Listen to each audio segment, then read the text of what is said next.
मेरे प्यारे तिपरासा लोग, एवरीवन, आप लोग अपने एरिया से मुझे फ़ोन कॉल कर रहे हैं कि मैं सेलिब्रेट करना चाहता हूँ।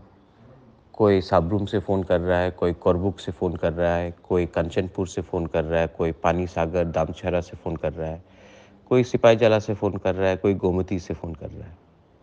सब जगह से लोग मुझे फ़ोन कर रहे हैं। कोई रायमा वैली से किसी ने कल रात फ़ोन किया कि हम सेलिब्रेट कर सकते हैं कि नहीं महाराज? सेलिब्रेट करो, अपने कॉन्स्टिट्यूएंसी में, अपने एरिया में, अपने गाँव में सेलिब्रेट करो।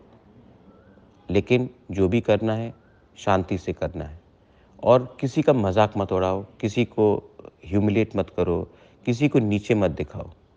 आज हम जीते हैं और जब आप जीतते हैं, तो आपको एरोगेंस नहीं दिखाना चाहिए, आपको विनम्रता दिखाना चाहिए और आपको दिखाना चाहिए कि हम जीते हैं, लेकिन हम अहंकारी नहीं हैं। तो आप सेलिब्रेट कीजिए, प्रोसेशन निकालिए, लेकिन किसी को नीचे मत दिखाइए।